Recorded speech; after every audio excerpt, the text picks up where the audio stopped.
Au nom du Père, du Fils et du Saint-Esprit, Amen. Grande joie d'être là avec vous en ce 28 décembre, mardi. Et nous sommes à l'octave de Noël, parce que c'est très important, c'est là. Aujourd'hui, c'est Noël. Les mêmes grâces que le Seigneur donne le jour de Noël, il donne encore aujourd'hui, pour que nous puissions bien célébrer Noël pendant toute une semaine et à recevoir toutes les grâces de ce temps spécial que c'est la naissance de Jésus. Jésus qui naît, la Vierge Marie, Jésus qui est là avec nous. Jésus a pris notre nature humaine. Il est là avec nous. Dieu s'est fait homme. Dieu s'est fait proche de nous. Dieu est proche de nous. Maintenant, la première lecture d'aujourd'hui, c'est le premier Saint Jean, chapitre 1er, à partir du verset 5. Or, voici le message que nous avons entendu de lui et que nous vous annonçons. Dieu est lumière, en lui, point de ténèbres. Si nous disons que nous sommes en communion avec lui, alors que nous marchons dans les ténèbres, nous mentons, nous ne faisons pas la vérité. Mais si nous marchons dans la lumière, comme il est lumière, lui-même dans la lumière, nous sommes en communion les uns avec les autres. Et le sang de Jésus, son Fils, nous purifie de tout péché. Si nous disons, nous n'avons pas de péché, nous abusons. La vérité n'est pas en nous. Si nous confessons nos péchés, lui, fidèle et juste, pardonnera nos péchés et nous purifiera de toute iniquité. Si nous disons, nous n'avons pas péché, nous faisons de lui un menteur et sa parole n'est pas en nous. Petits enfants, je vous écris ceci pour que vous ne péchiez pas. Mais si quelqu'un vient à pécher, nous avons comme avocat auprès du Père Jésus-Christ le juste. C'est lui qui est victime de propitiation pour nos péchés, non seulement pour les nôtres, mais aussi pour ceux du monde entier. Voilà cette belle lecture que l'Église nous donne aujourd'hui. Et quel est le message que Jean nous apporte aujourd'hui? Dieu est lumière, en lui, point des ténèbres. Dieu est lumière. Et après, il va dire, Dieu est lumière. Dieu veut nous donner sa lumière. Vous éclairer nos ténèbres. Après, il va dire, si nous disons que nous sommes en communion avec lui, alors que nous marchons dans les ténèbres, nous mentons, nous ne faisons pas la vérité. Alors, dire que nous suivons le Seigneur, ça veut dire que nous suivons la lumière. Et si nous marchons dans les ténèbres, alors nous sommes dans le mensonge. Nous sommes dans le mensonge. Donc, suivre la lumière, suivre Jésus, ça veut dire s'éloigner des ténèbres, quitter les ténèbres. Pour être dans la lumière et pour être dans la vérité. Et après, il dit encore, mais si nous marchons dans la lumière, comme il est lui-même dans la lumière, mais si nous marchons dans la lumière, comme il est lui-même dans la lumière, nous sommes en communion les uns avec les autres. Qui nous fait notre communion? Jésus-Christ. Qui fait notre communion? Jésus-Christ. C'est lui qui fait notre communion.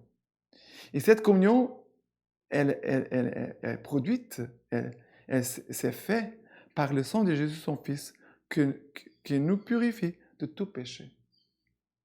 Après, il va dire, mais si nous disons, nous n'avons pas de péché, alors il dit, la vérité n'est pas en nous. Parce que nous sommes tous des pécheurs. Ça veut dire, vivre ce temps de Noël, c'est un temps où nous avouons, il faut avouer, que nous sommes pécheurs. Et que nous avons besoin vraiment de Jésus qui vienne comme lumière, pour nous faire marcher dans la vérité, dans la lumière. Et que vraiment Jésus soit notre communion, que Jésus soit là au milieu de nous. Et il dit, si nous disons que nous n'avons pas de péché, alors la vérité n'est pas en nous. Mais si nous disons, nous n'avons pas péché,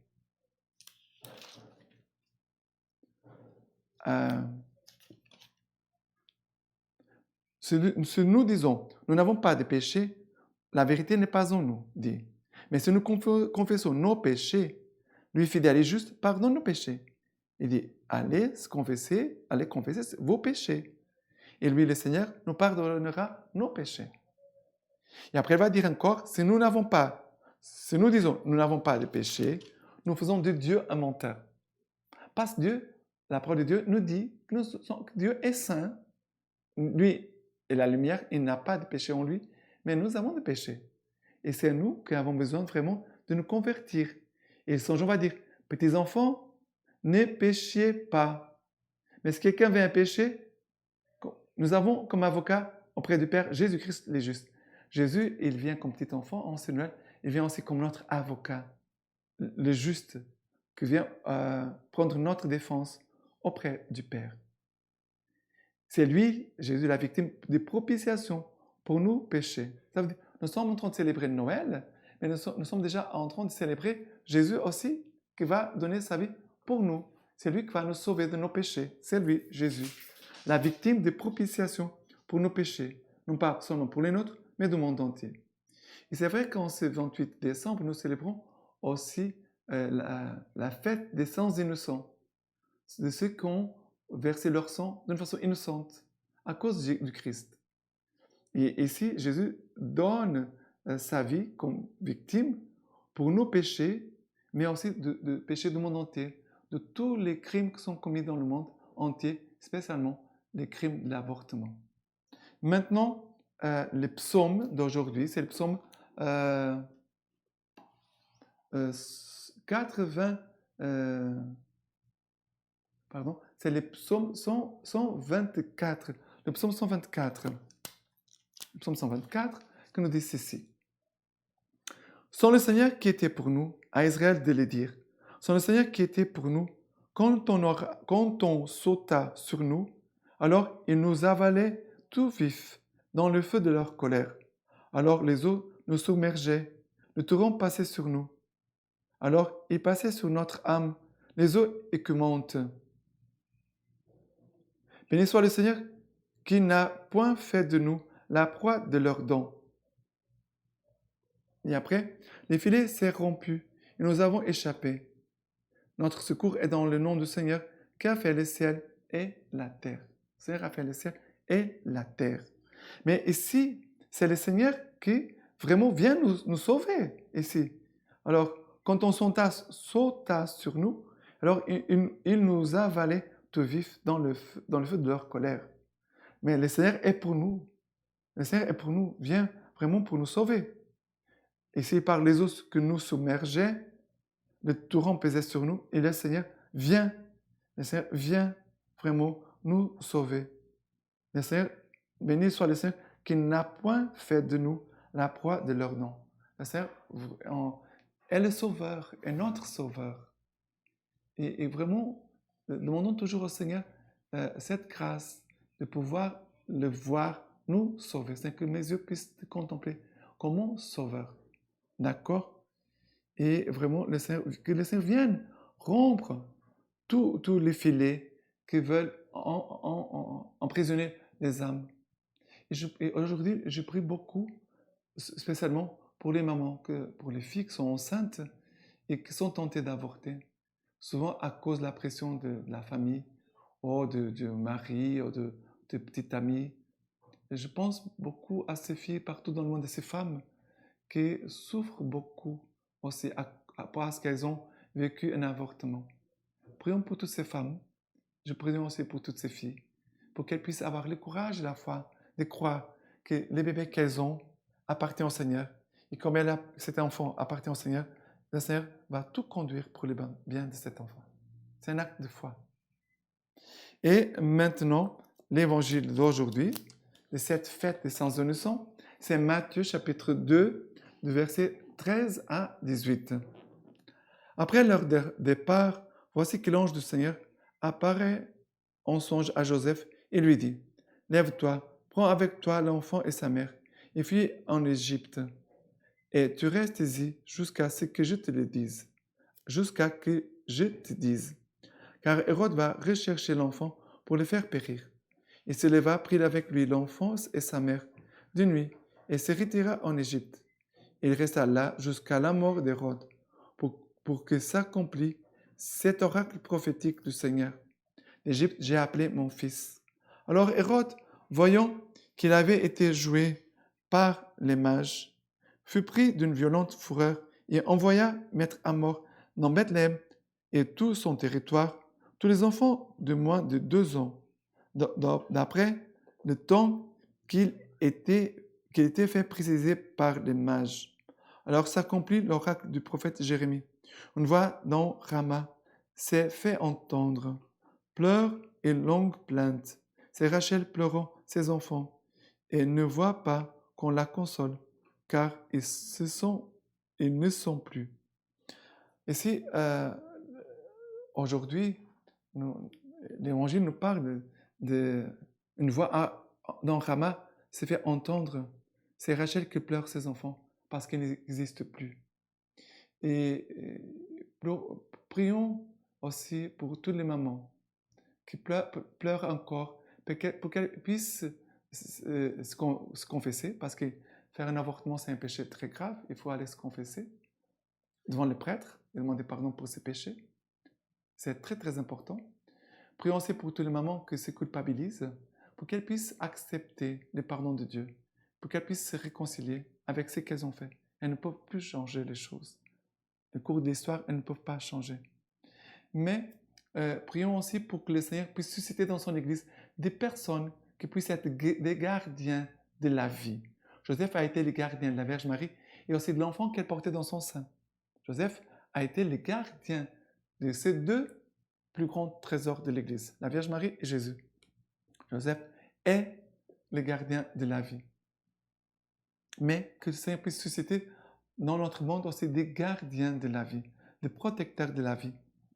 Et aussi que nous puissions prier pour les lois dans les pays, il y a beaucoup de pays où est permis l'avortement, pour que toutes ces nations puissent réfléchir sur ce point et puissent